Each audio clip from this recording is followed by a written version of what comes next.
Yes, thank you.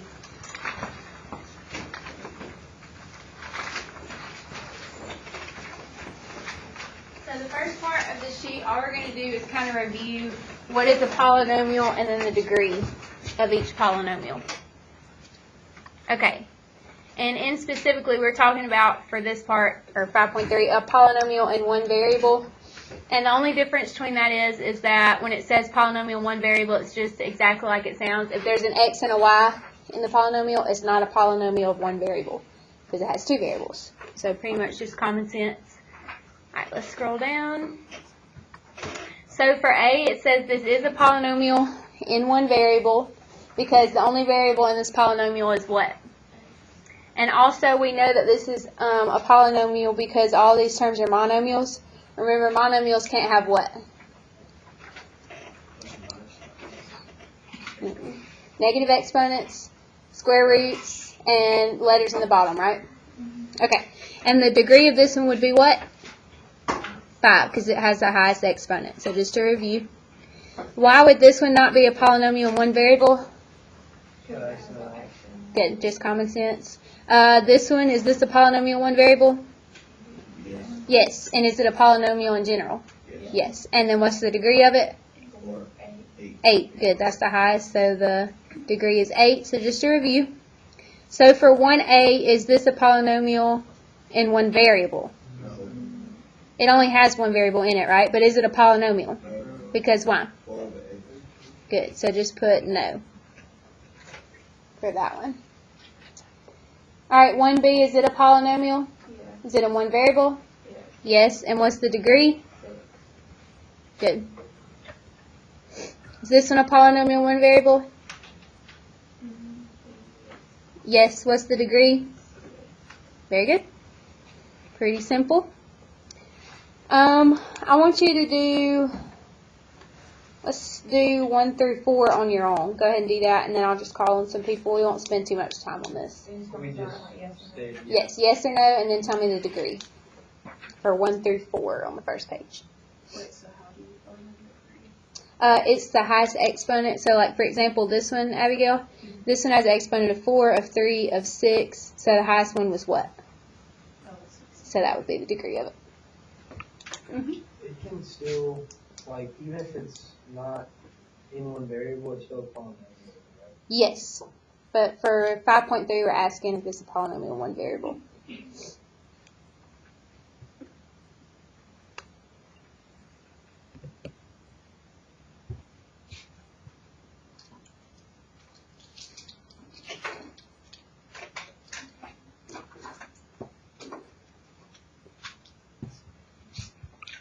Alright, who wants to help me out with number 1? Jackson, yes or no? Yes. Degree? 6. Very good. Any questions? You go. Anybody want to help me out with number 2? Eric, go ahead. I say yes. Degree? 7. Good. Any questions? Alright,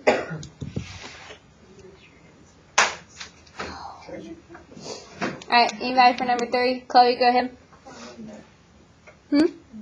Good. Because why? Good. Any questions about that one? Anybody want to do number 4?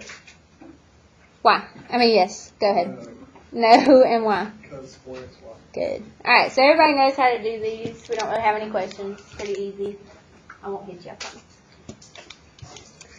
Alright, so we won't worry about 13 through 16. I think everybody's kind of got the hang of it. Alright, flip over. Alright, we're also, I meant to take this page out, this one. So just flip over.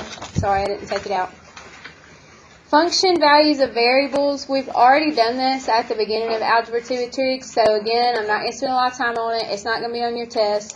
We'll just do 2 of them to kind of review. But like I said, we've already done this.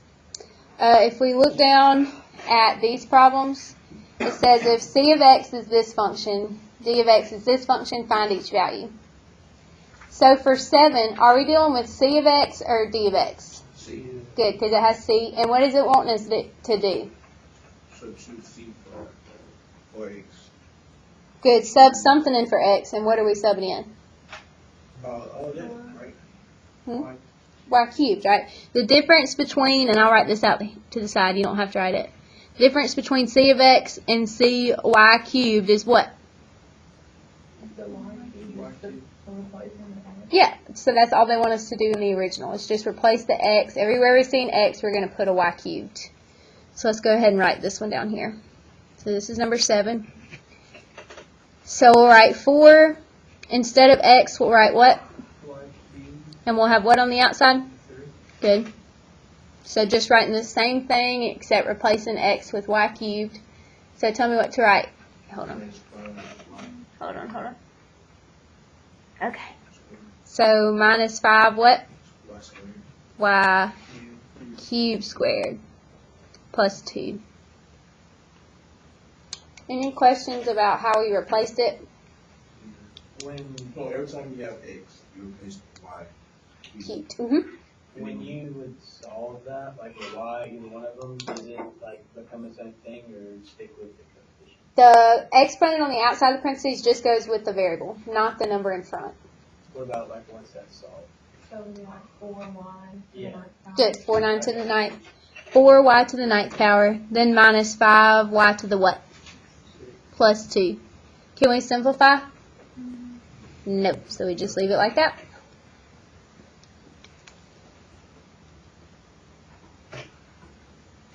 Any questions about that one? Do y'all remember doing this? Okay. Alright, we'll just do number 8 together as well. Like I said, this won't be on your test. I just wanted to review it so when we get into the next section, I won't have to review it there. Alright, number 8, we're dealing with c of x or d of x? Good, because there's no c in here. And the negative 4 on the outside, we're not going to worry about that to the very end. But what are they wanting us to replace x with?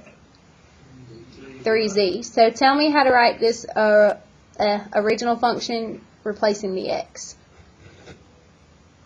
So instead of 3x squared, we would write what? 3z squared. Everybody with me? I'm writing this one over, and instead of x squared, or excuse me, instead of just x, I'm writing 3z. So this would be plus 6 times what? And then minus 10. Alright, now we can worry about that negative 4 on the outside. And what is the negative 4 being multiplied by? Everything. So we can put all of this in brackets and put a negative 4 on the outside. I don't have room over here, so I'm just going to put mine over here. It really doesn't matter if you put it in front or back. Either way, it's being multiplied by the whole thing. Now let's simplify what's inside the brackets. So what would 3z squared be?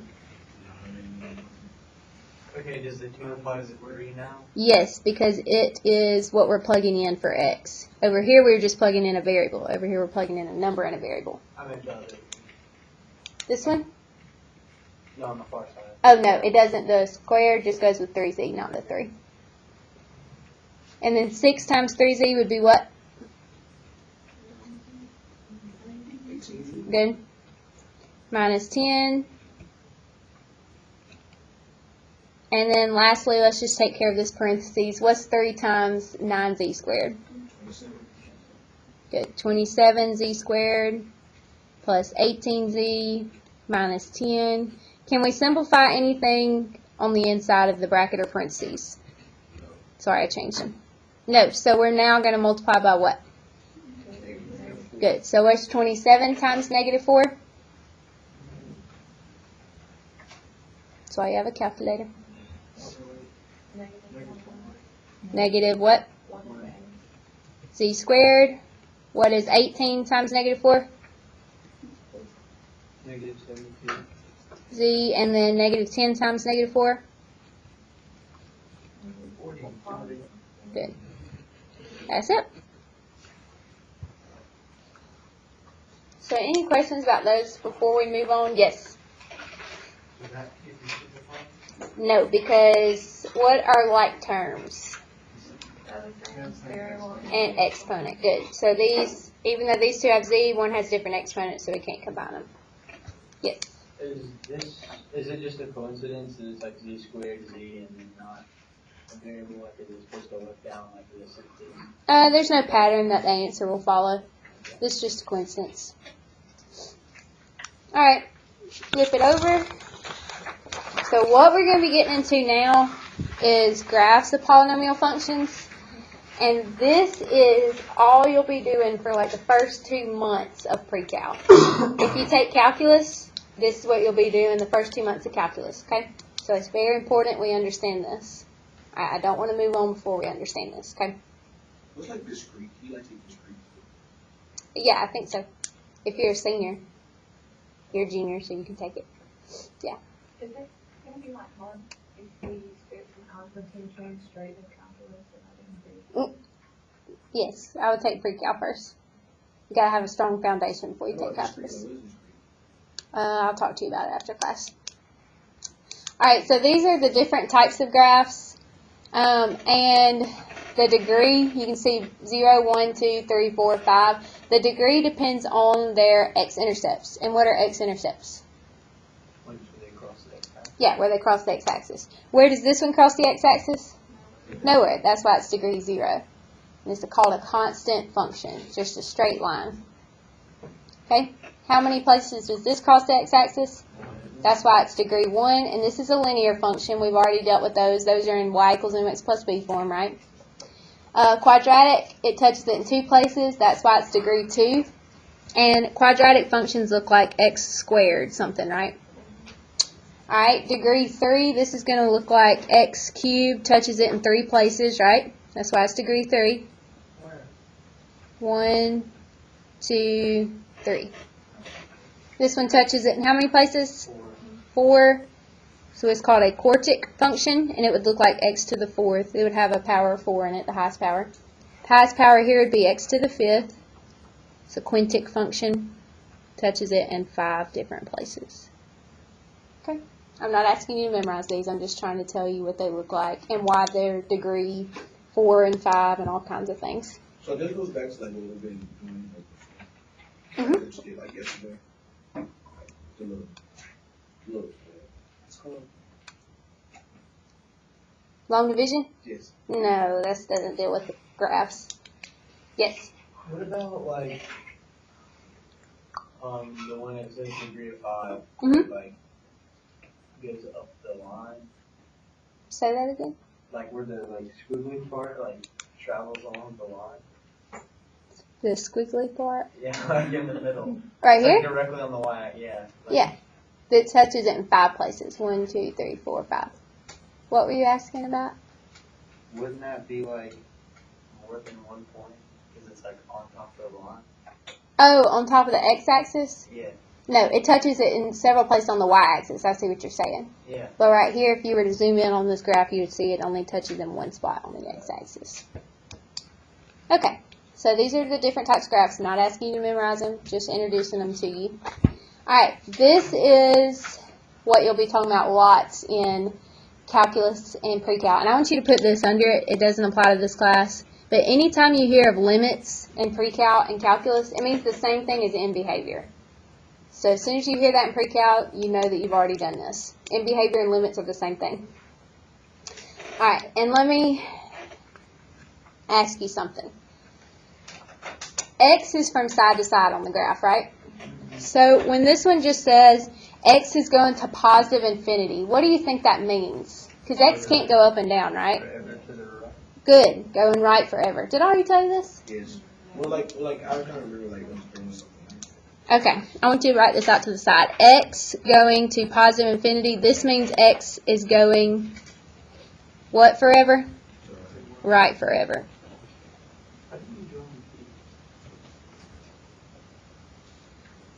Alright, when x is going to negative infinity, that means x is going what? Goes left forever.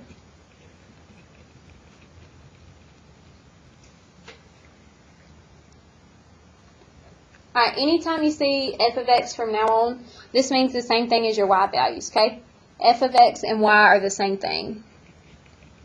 You can just write, oh man, this at the top. F of x equals y. There we go. F of x equals y. Alright, now let's talk about f of x. And again, that's your y value. So instead of side to side, it goes what? Up and down. So as f of x, anytime you see f of x goes to positive infinity, this means what?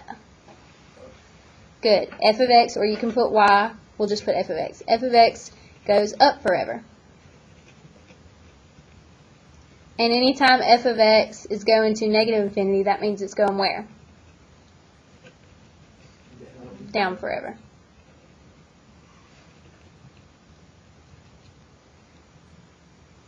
Alright, what we're going to do is be describing end behavior. End behavior means what the graph is doing at the end of the graph. So we don't care what it's doing in the middle, like Jackson said when it's squiggly right here. We only care about the ends, the end behavior, what it's going to be doing at the end. These little arrows means the graph does what? Goes on forever. So we don't actually know what it's going to end like. We're just guessing the end behavior. Okay? And I'll explain what this means in just a second. Alright, go ahead and flip over your graph. Or, sorry, paper. Alright, let's look at this one. I know that they put f of x first, but we're always going to describe our x behavior first from side to side because it makes it easier to describe your y behavior. And this is what I mean. Let's just pretend we don't know what this is. Alright, let's look at x going left forever. Well, I was going to start with left forever. As x is going left forever, I'm talking about this end of the graph, correct? It's going left forever. What is our y going to? It's going down, so it's going to negative infinity. Good. So you would write, as x is going left forever, f of x is going what? Down forever. Again, as x is going left forever, y is going down forever. Then we describe our other side. As x is going to positive infinity, or what? Right forever. What is f of x doing? It's going down forever. You've just described end behavior. How is x going when it stops? The lines indicate it never stops, right? Yeah, so x is going to keep, what now? If like for the y is going down forever, but x seems like it's like the point, and then it just goes down. See how the graph, as it goes on, it gets wider and wider and wider? So it's not only going down forever, it's also going to the what forever? Oh. To the right. Alright, and we're going to use this end behavior to describe the polynomials. You can have even polynomials, you can have odd polynomials, just like even and odd numbers. And it's an easy way to tell them. There's two ways you can tell if a function's even or odd. You can look at their zeros, which are their x-intercepts, right? So, for example, this one has how many zeros? Where are they crossing the x-axis? How many places? 2. They have 2 zeros, right? Is 2 an even or odd number? Is 2 an even or odd number? Even. Okay, so this is an even function. That's how you tell. Another way, if you get confused about the zeros or can't remember that they're the x-intercepts, you can look at the end behavior. If your f of x's are the same, if they're both going to the same direction, it's even. If these were opposite, just the f of x, then it would be an odd function. Okay? And it kind of goes over that up here. I'm going to scroll up. I'll come back down. How many places does it touch the x-axis here? None. So if it's 0 or even numbers, it's going to be even. This one, it touches it in how many places? 4. Good. 1, 2, 3, 4. So it's even. This one touches it how many places? 3. So it's an odd function. This one touches it how many places? Good. So it's an odd function. Does that make sense? Alright, let's work on end behavior some more. So for this 4a and 4b, do I need to stay here for a second? Okay. On 4a and 4b, we're going to describe end behavior, tell whether it's an even or odd functions, and then state the number of real zeros. And again, real zeros are what? X-intercepts. That's all it is. Okay. Zeros, x-intercepts, same thing. Alright, so on 4a, we always start with x going to what? Left. So that would be what? negative infinity. Oops. So as x does go to negative infinity, so left forever, where's your y going? Other side, because one is going up forever. What does negative mean? Negative infinity states for, we're looking at x. What's it to the left? To the left. So as x is going left forever, what's going to happen to our y? It's going up forever. So f of x is going to positive infinity. Everybody see that? As x goes left, y is going up. So we're basically just talking about like both sides. Mm-hmm. Yes, so x going right forever, we're just looking at the right side of the graph. And what happens to our y? Good, so f of x is going to negative infinity. So that was part A. We described the end behavior. That's all you have to write. Make sure they're on top of each other, because I'm going to read it as x goes left forever, y goes up forever. Now we're going to describe, is it an even or odd function? I'll let y'all answer that. Good. How did you know? Say that again. There's 3 zeros. That's part B. 3 zeros. Because it touches the x-axis where? 3 spots. But also because Abigail said that the y's are different. Notice how one's going to positive, one's going to negative? Then we also know it's odd because of that. Any questions? Y'all want to try one on your own? Yes, try 4B on your own. And you can talk to each other about your answers.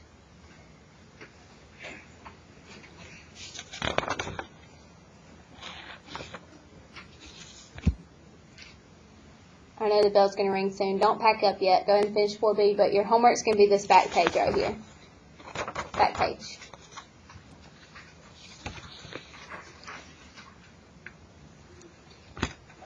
Yes.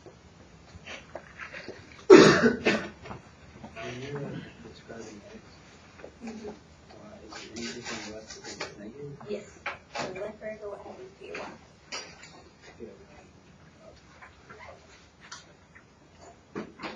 This arrow is pointing what? So it's going to go up. See on this side, if they point left forever, what happens to y? This is going to the left. This is x going to the right on this side. As x goes to the left, y goes up. See what it's coming up?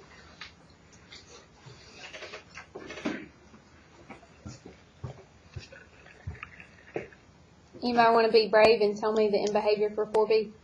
Zach, go ahead. I think I got it. I started with x is going to negative infinity, Okay. and then I put f of x is going down negative infinity. Good. And as x goes to positive infinity? Yeah, I put f of x is still going down negative infinity. Perfect. Is it even or odd? It's even. How many zeros? Great job. Any questions? All right, y'all can pack up.